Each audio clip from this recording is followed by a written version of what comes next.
Skyrim multiplayer is broken. And no, I don't mean it's buggy, prone to crashes and stupid, because it is all of those things and I still love it. No, today I will explain the story of how I broke Skyrim multiplayer in a creator tournament. This led me to realizing that ultimately competitive PvP Skyrim is impossible. So hello, I am the Spiffing Brit, a professional exploiter of video games, and I have a long history of breaking Skyrim in funny ways. And recently I found myself invited to the Skyrim Hunger Games, organized by the Dunderheads YouTube channel. This event saw 12 veteran Skyrim creators fight to the death until only one survived. They've done this a couple of times in the past and consequently banned anything that seemed a little too overpowered. But otherwise, creators were allowed to think outside of the box and cheese the game in whatever way they like. And with the foundation set, this is the story of how I broke Skyrim multiplayer.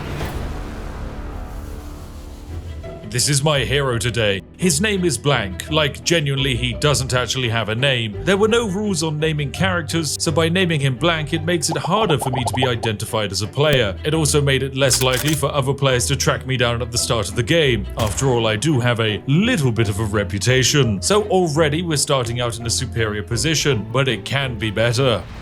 All players start in a ring around the Bleakwind Basin giant camp. Inside the chest and a corpse of a saber cat are some bonus loot that will give you a great starting edge. Of course, running in for it risks getting into early PvP combat, so really you need someone watching your back. And this is where alliances come into play. This is Jabbo. You see me? Jabbo is my friend. I'm jumping. Jabbo is a wonderful content creator. Oh, yeah. And Jabbo woke up 15 minutes before we started recording as he forgot what day it was. Jabbo, having done absolutely no preparation, was easy to mold into the perfect minion. Sorry, I mean valued team member. With Jabbo on board, we could safely loot the camp and then hopefully run away. So 3, 2, 1, let's begin. I got one thing, I think. I think I got two things and now I'm running off. Jump. Jumping. I'm right behind you. Perfect. Right. Okay. So we now need to see what kind of loot we grabbed. So I grabbed Staff of Chain Lightning and Staff of Magnus. I'll drop the Staff of Magnus. I got a Blades Gauntlet. That's it. Grab this. Our early loot had proved to be fantastic, and the Skyrim gods smiled on us as the multiplayer netcode bugged out and let us duplicate one of the staves. And so, with the initial rush of adrenaline out of the way, allow me to share my ever so slightly unconventional strategy. As I was a guest into this experience, I actually went into it not wanting to win. I find playing video games these days very easy, especially when I throw exploits into the mix. I decided to limit my preparation to just 2 hours before the event started. This mostly consisted of just wiggling my mouse around the Skyrim interactive map. Now, I was aware that several of the contestants had done multiple days worth of prep work, so this seemed like a nice way to level the playing field a bit. So, what build will I go for today? Now, you, the humble, naive viewer, might immediately think of Skyrim's greatest playstyle, and you're probably shouting it out at your screen. Stealth Archer! Play Stealth Archer! No, we're not doing Stealth Archer. It sucks. Skyrim multiplayer hit registration is terrible. If a player is moving, then you have a 1% chance of landing your shot, and then maybe a 50% chance of the game deciding if it should register damage or not. Okay, so what about a melee build? Well, it's significantly better than range, but in multiplayer you can just easily run away from another player by using an infinite sprint glitch. Good luck attempting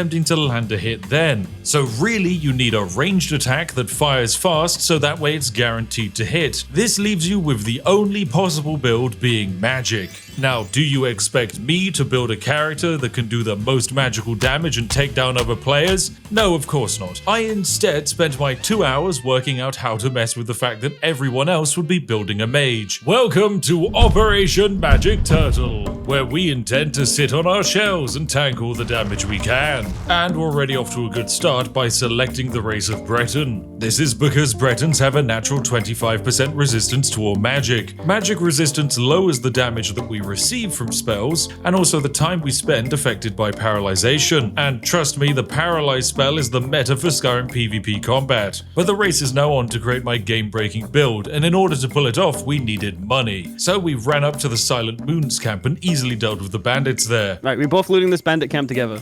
Yeah. Okay, so we want to run up to the top because we should be able to find ourselves. Oh, I've got kill animations on. Shit. Whilst the loot we found was terrible, it is the gold that makes the difference. So with some pennies to hand, we travelled to the Whiterun stables and hitched a ride to Dawnstar. Right, climbing back. We'll do it at the same time. I mean, sure, if you want to sit on my lap, but it's a bumpy ride the whole way. Welcome to Dawnstar. It's a cold wasteland that in multiplayer is used for exactly 2 reasons. Number 1 is the Dawnstar merchant chest exploit. Basically, you can loot the Khajiit trader's inventory by reaching into the ground here. It's a great spot for getting money and early enchanted gear. Oh, it's empty. Crap, we were too late. Someone else has got it. A shame to be sure, but it wasn't the main reason we came here. For along the coast exists a fantastic dungeon, Hobbs Fall Cave. A seemingly boring location filled with some necromancers and their skeleton minions. Oh my god, there we go, she's finally dead. There's a goat. There's undead goat. Holy goat. Okay, there's 2 apprentice necromancers in here. Oh, they're kind of dangerous. In single player at level 1, this can be a difficult fight. Oh, we've got the staffs, haven't we? I'll whip out my staff. But in multiplayer, I have Jabbo by my side, as well as some overpowered staffs. There you go, staff, and staff, and staff. So evaporating these enemies was an absolute walk in the park, and we now have access to one of Skyrim's new updates, the Ancient Tome Chest. Where is it? This one here is called Ancient Tome Chest. Do you not see it? No. It came with the Anniversary Edition update that Todd bestowed on us to break all of the mod packs. It adds 16 new spell tomes to learn. Some of them are broken one-hit kill spells, like Elemental Blast. Others are completely useless in multiplayer, like runes. But this one here, Unbound Storms, is what I'm after. Against players, it does no damage because, well, the multiplayer is janky, but what it lacks in damage it makes up for in cheese. Allow me to demonstrate. So if you start casting this spell, then immediately open your map and fast travel to a new location, you're given a ton of destruction XP, and the further the fast travel, the more XP you get. This is because whilst fast traveling, time is technically passing, and because you fast traveled whilst casting a spell, the game believes that you're still casting that spell for the duration of the travel, meaning you're getting a huge amount of experience in. What a perfectly balanced design. You went up to level 9 from that. Yeah, it's pretty useful. Of course, Jabbo's multiplayer bugged out, meaning that he couldn't get the spell himself, but that's okay. After all, I am the main character, and he does still get some of the shared experience from just being nearby. So now I have a way to level up faster than everyone else on the server, but being high level is not enough. We need overpowered enchantments and overpowered modifiers. So as we're already in Dawnstar, we took a short trip to the Lordstone to further increase our resistances. The Lordstone with my build is ridiculous, because in less than 15 minutes I've achieved 50% magic resistance. This is the problem with Skyrim multiplayer. Even with just a microsecond of research, I can become an overpowered character. But why stop there? We need to go deeper. Our next objective is to get a Dragon Priest mask, specifically this one from Otar. This mask is absurdly powerful in multiplayer, and it was overlooked by every other player. But slaying a Dragon Priest is not easy, and this dungeon will be difficult. So before heading there, we decided to power level our destruction XP by using the fast travel exploit. Okay, so tell me when you're traveling now. Okay, I'm going to cast my spell, and then I'm going to go into my menu, fast travel to Whiterun Stables, fast traveling now. Okay, I'll tell you what my destruction is. I think it is leveling up, but I think it's leveling up from you just casting it, not from the glitch, because I'm at 46 destruction now. I'm at 80 something. Oh, Spectator David's here. Oh, hi. Spectator David might have caught on to what we're doing. Hey, Spectator David. He seems fine. We can pickpocket him. Now, I thought this was one of the camera people and moderators of the game, but no, this is a player who renamed themselves, and I'm sure this will cause no confusion later on in this video. But anyway, with a few more levels secured, we decided to hit up a couple more trader chests to gear up on our way toward the Dragon Priest dungeon. Okay, so we're going to take the boat here to Solitude. The Solitude chest is a really weird one. So what we'll do is I'll open the chest, and then we'll split the loot, because as I'm a higher level than you, the loot should scale You'll get up better for me. loot, yeah. It's like I'm being handheld for a playthrough. It's kind of good. Well, it's necessary because you only woke up 2 minutes ago. Yeah, I woke up like right before we started. The chest should be in the ground, yeah, just here where I'm standing. Now in this box, I've found the magic resisting shield. This grants me another 15% resistance. Less than 20 minutes has passed, and here I stand with 65% resistance to all magic. In other words, 65% less damage from every other player. So with some more loot collected, it was time to head to Markarth and make our way to the Dragon Priest. Of course, once again, there's a hidden trader chest to exploit that I looted first and then let Jabbo pick up the scraps. So with us both now stronger than ever, it was time to slay a Dragon Priest. Now this is kind of like going to be, you know, legit vanilla Skyrim stuff. Yeah. The classic. Right, let me make sure I've got a good spell queued up. Oh, Drog right over here. Yeah, I got another one on me. Oh, they take a while to die. Oh, there's a skull on a podium. Oh, it's the key. Oh, we just opened up some... Gonna kill him? Yeah, we got to kill Oh, we can kill him. Oh my lord, they're going after me. Equip one of my staffs. Ow. Hey, you. Yeah, staff it up. Chain lightning stagger is OP. I think I'm doing it. Yeah, you're doing great. That's one dead. There's another. Sweet. Alright, I don't think they'll have any exciting loot on them necessarily. No, they got gold, which I'm willing to take. What we got here? Oh, restoration book. Did you say castration bug? Cool, right. And then You just go put the skulls in because oh, he's coming out. He's coming out. My god. He's here. He's here. He's actually here. The dragon priest where are is you? right here. I'm stun locking him. But he's Okay, I'm here. I'm here. Yeah. Can we hit him with the staff or just fire? Oh, staff actually is probably a good idea because he's a magey guy. But the lightning is keeping him stun locked repeatedly. So this is working. It's cheesy, but it's working. Yeah, your lightning hits me because every now and then I get staggered. I'll let him get a bit closer to me then. Oh, hello you, sir. Oh crap, I got to recharge. You keep him distracted for a second. No, I think we're close to got him. He's dead. He's dead. So this boss fight was an absolute walk in the park. Of course, our boss only drops one Dragon Priest mask, but it doesn't take a genius to work out that loot is instanced in multiplayer. You need to leave this instance before you loot him. So go back through that doorway that you came in on. Okay. I'll tell you when I'm out. Okay. And by having Jabbo stand in a different room whilst I loot, I'm trying to remember how we actually got in here. that means it doesn't disappear for him.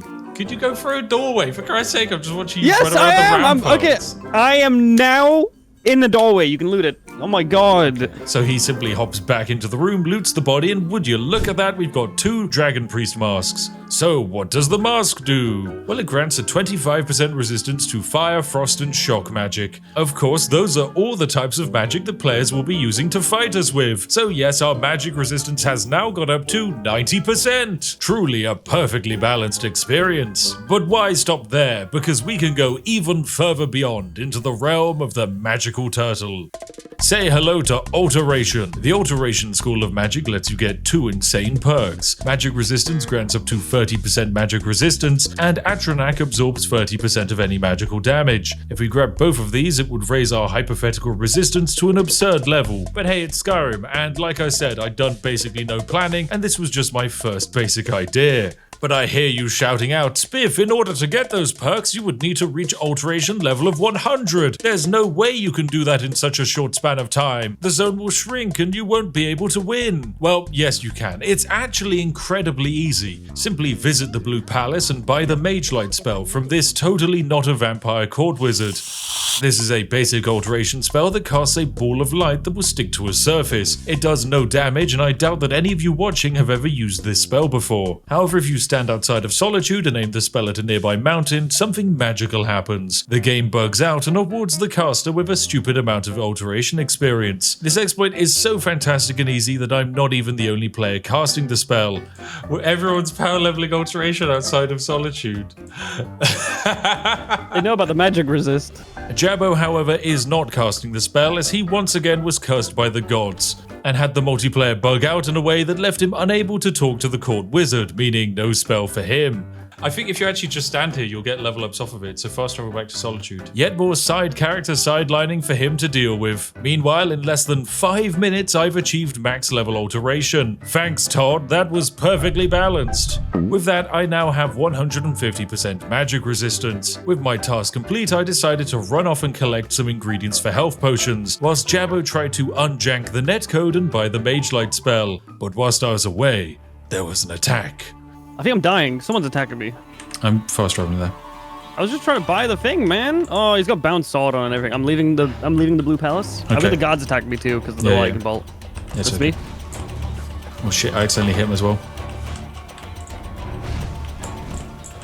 They're fleeing. Oh, Spectator David. Why did Spectator David attack me? Yet again, we had been tricked by Spectator David, and it was only after letting him get away that we finally realized that he was in fact another competitor, and not someone working behind the scenes. Luckily, Jabbo for some reason had some very high resistances to magic, so my minion survived to serve another day. Spectator Dave is a player. Dubious. Very dubious. Now, this is basically where my entire planning ended. We've achieved maximum magic resistance without enchanting something with the banned Fortify restoration loop. However, I did have two minor goals. One was to increase our armor rating, so that way melee weapons were less effective, and another was to craft a large amount of health potions. You might remember me mentioning something about the paralysis staff. Well, that's because in Skyrim MP, the most common way to do combat is to have one player hit you with a paralysis staff and then attack. Because you're unable to move, you're a much easier target to hit, meaning the netcode will actually track any damage dealt. Whilst paralyzed, you can't cast any healing spells, and you could potentially be paralyzed again, leaving you endlessly stunned in place. However, I have a workaround. Healing potions bound to hotkeys can be consumed regardless of your motor functions. So even if I do, in a worst case scenario, end up with the entire server fighting me and blasting me with magic, I can just lie down on the floor and chug the occasional health potion and turtle anything thrown my way. So as the map continued to shrink, myself and Jabbo found ourselves walking between Helgen and Riften. We had the vague goal of getting the paralysis staff, but we kept getting distracted by random dungeons. I don't know if there is even anything in this cave. It's okay, it's mostly just a bunch of crappy-ass vampires. Right, surely there's something cool. There's gotta be a chest or something around here. Yeah. Come on, dude. Todd. Can't just be horse meat. Now, something that we can't really translate well into this video is just how unstable Skyrim Together is. Crash stop, okay. Crash. Oh, we got a crash. Another crash. We have a crash. Crash, we got a crash. If a player crashes out, a pause is called, and when the pause is in effect, the player must stop what they're doing. So east. Oh crap, a crash. You crashed? I crash. Yeah, I crash. Of course, if you're in a fight or some kind of encounter that requires active gameplay, then you should continue to defend yourself or finish what you're doing. Already, we'd experienced a lot of crashes, and by this point, we were so used to them we were trying to find ways to make them more interesting. It was then we realized that the rules of a crash specified that you could keep playing if you were in a fight. Of course, it didn't specify what you were doing in that fight. Yes, good stuff. Heavy armor increased immediately. Heavy armor up again. Come on. Yes, let's go. Oh, you could just not finish the combat that you're in. Exactly, that's what I mean. You know? What's that? Can I get in on this? Can I get in on this? Yeah, if you buddy. hit him once. Do you want to put all our eggs in one basket and let you take over? No, you're doing good. You're doing good. I might actually hit you with a dagger as well, just for... Yeah, go for it. Is this a cheesy, unfair advantage? Yes. Is it also within the rules? Yes. So here I am doing British things. Get him, Smith! Get him! I'm getting one-handed levels as well as heavy armor. Yeah, level 31, baby. Let's go. I'm punching him. Punching doesn't give you any experience. That's a waste of your time. As soon as the pause was lifted, we finished off the troll and headed onwards towards the paralysis staff. There we go. Right, let's go. I just killed him. I think I just saw someone run past. I'm not kidding. You sure? Genuinely? Yeah. I saw a deer. It might have been a deer. I might be losing my mind. Juve does have deer-like quantities. What the fuck does that even mean? And just a few minutes later, we're hit with yet another pause. Yeah, we are. This one took over 30 minutes. So yes, once again, Jabbo and I were very bored. Yeah, dude, this is gonna sneak up so quick. Yeah. This is it. This is Skyrim. Let's be more efficient. Come here. Okay. We need to go somewhere where we're not gonna back off from one another. You stand back against the rock, yeah. That way I can just eat my sandwich at the same time. Yes, it turns out in order to become the stealthiest being alive, all you need to do is find one willing bro and beat each other off in the woods. Once that was finished, the pause was still ongoing, so we both went and made ourselves a cup of tea and got distracted learning how to emote with console commands. This way we can best taunt the other players. Idle, get attention. Oh yeah, you did. And of course, we're rudely interrupted by a hired thug that was sent to kill me. What the? Unfortunately, I'm now locked in combat whilst a pause is active, so oh dear, I must now sit here and do my best to fight back by casting healing spells and nothing else. What the fuck? We're in combat now, it's fine. Don't worry, leave him be. He's doing a good Did you job. spawn someone in? No, he literally just walked up the hill towards me. And he said, this will teach you... Spiff, help me! Spiff, to your left, help me! I'll save you. You look like you're drowning out there. Oh, how do I stop the animation? So eventually the pause was over and we could resume playing the game. By this point, we were bored of the idea of actually killing another player. In our tests of fighting each other, Jabba and I realized that at maximum, we could spend all of our magicka casting our most damaging spells against each other and do a big fat 0 damage. It's so slow. Do you have anything more strong? He's got a Dwarven Battle Axe. Beat the fuck out of me. We felt we were simply too unkillable and that fighting back against other players would be unfair. I mean, surely no one else has made as broken a build as we did. So we visited the nearby dungeon of Gearman's Hall to grab an amulet of extra stamina. Oh, this is the boss fight with the teleporting Draugr guy. Yeah, this is the teleporting one. I think that's him gone. Oh, he he's teleports back into now. the back one. Yeah, he teleports around and... Oh, he threw me against the wall. Fuck me, dude! Is he really gonna do that every time? I'm like fist down in water. I'm like drowning. He's really low health. He just died. Oh no, not quite. Oh, he is dead. I've got his body. With that, we just had some final preparations to do in Whiterun, where I crafted enough potions to drown in, and Jabbo enchanted us some armor. Now, if one of the other players is watching, you're probably shouting, "Hey, Skyrim Together doesn't let players share enchantments." And you are indeed correct. If Jabbo enchants a ring and then drops it on the ground, to me, it's just a regular ring with no enchantment. And if I pick it up and put it down, the enchantment will be also gone for Jabbo himself, rendering the item useless. Because of this, no other players bothered with enchanting. However, naturally, we discovered a slight exploit. If Jabbo placed an item inside of a container and then I looted it, the enchantment would remain. This let me turn my minion into an enchantment machine. Ring is put in, and so is the iron armor. Thanks, Jabbo, for your service. So, with some new loot secured, the map was now shrinking once more. This time, it appeared that the zone was shrinking and hinting that we might finish at the throat of the world. Jabbo and I, having nothing else planned, decided we might as well spend the remaining time of the game messing about parkouring our way up the mountain. So we can't go in here. You attached a mage light to me. It's actually following me around. That's really fun. Yeah, I have. Okay, can we go around this ledge? This is dangerous, man. It's okay. We can't die to the terrain. Oh! Be careful. Be careful. There's an invisible wall there. There's an invisible wall right there. Whoa, there is. Okay. Okay. I don't think that's passable then. No! Yeah, I wouldn't trust that. This side looks good. This ledge, right here. This ledge Yes. is great. Yeah, yeah. Oh, here we go. I'm up. I'm up as well. Look at us go. Throat of the world, baby. Here we come. And then the final zone is revealed. And of course, it's not the throat of the world. It's Iverstead. Oh, damn it. So we fast travel down to the town to get ready to fight Skyrim's greatest gamers. Who knows what we might face? I imagine the streets are already awash with carnage and bloodshed. Oh, there's no one actually here. Yep, literally none of the other players came out to fight. We ran around and saw absolutely nothing. So Jabbo and I did the next natural thing for two Brits and went straight for the pub. What was that? Player.idle. What do I type? Player.idle. Oh my god, did you see me do that? Yeah, I do. Fuck What yeah. do I type? Does it make the noise? It does, yeah. It's player.play idle blowhorn imperial. Oh, there's the group beneath us. They see us. They see us. Oh, look at that. One of them summoned a blizzard. Ooh, look at it go. Ooh. Ooh, I took 2 did damage. like 10 damage. Oh. We horned that. Pathetic damage. And well, despite some initial hostility, an accord is reached. I think that we need to band together. As apparently 2 players have become insanely powerful. They are known as Court, and that's cool, dude. They're the only other players on the server who have actually managed to already kill someone. And after a few minutes of waiting, they arrived, and the combat began. Them are just going to be I'm on the waiting roof. for us. I'm on the roof. I got someone paralyzed. I got paralyzed. Yeah, okay, I'm here. Yep. Okay, I think we're on it. Who are we attacking? The person who paralyzed. Yep. Oh great. Oh, I'm gonna die. I'm gonna die. Really? He used elemental fury again. Oh, that deals so much damage. I kid you not, someone's hitting me with level 1 lightning. It is not doing damage. I'm stuck on this room, dude. I can't do shit.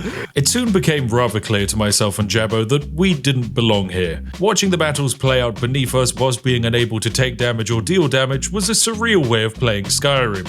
Even the weakest players here could still out-heal most damage being dealt to them. I've now aggroed. Oh, it's now sunny. Oh, it's daytime. There were, of course, powerful opponents. Court and that cool dude had duped hundreds of soul gems and were each dual-wielding paralysis staffs. Their strategy was simple. They would isolate a player, whilst the other would hit them with a super strong weapon. Unfortunately, even when they targeted me, I still shrugged off most effects, and any damage taken was healed nearly instantly by an infinite stack of health potions. This is what PvP Skyrim content actually is. It's immortal gods endlessly pummeling each other without any progress being made. Keep ganging up onto that cool dude. He's down. He's got like 2 people hitting him. Push paralyzed. Get him. Get him!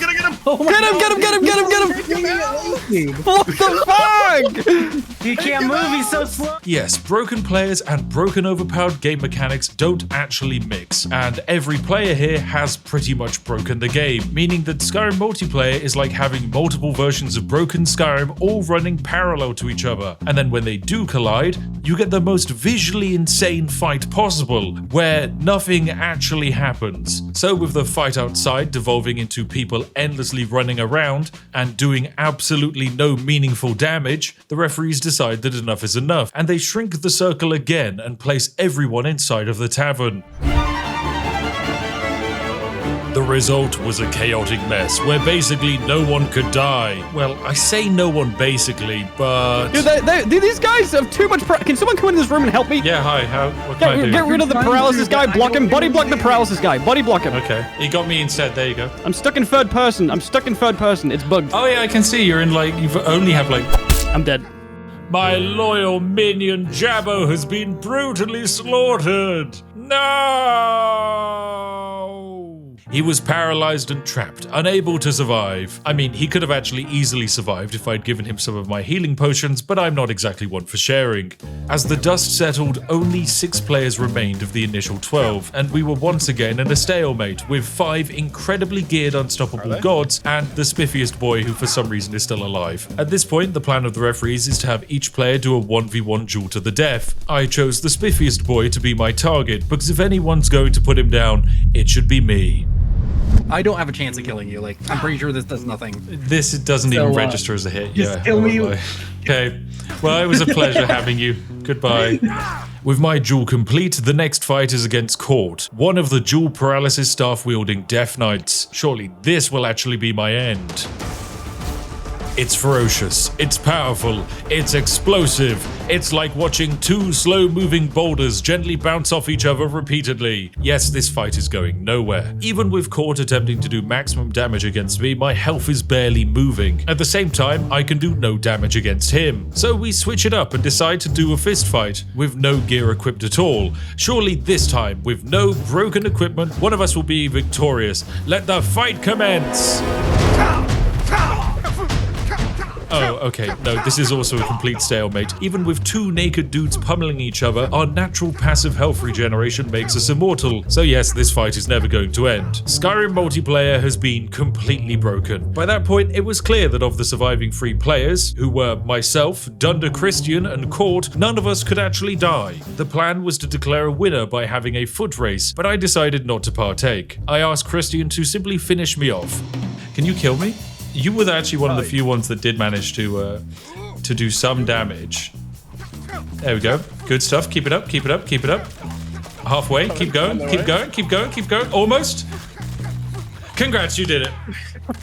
And so, after completely breaking the game, our great hero of blank is allowed to rest, once and for all. Ladies and gentlemen, this has been the story of Skyrim multiplayer, and I hope that you now understand that it is, in fact, a completely broken experience with absolutely no possible way to balance it at all. I strongly recommend all of you at home go and play it. If you enjoyed this video, then do of course give it a like, and if you want to see the other player's perspective and also how this entire situation ended, then check out the the Dunderheads YouTube channel. Of course, as always, a huge thank you to our lovely YouTube members and Patreons for making all of this all the more possible. You are all fantastic, majestic sausages, and if you've got the hankering for more Skyrim multiplayer content, then you should watch this video on screen here. It's glorious. Anyway, I'll see each and every one of you in the next one. Have a lovely day, friends, and goodbye for now.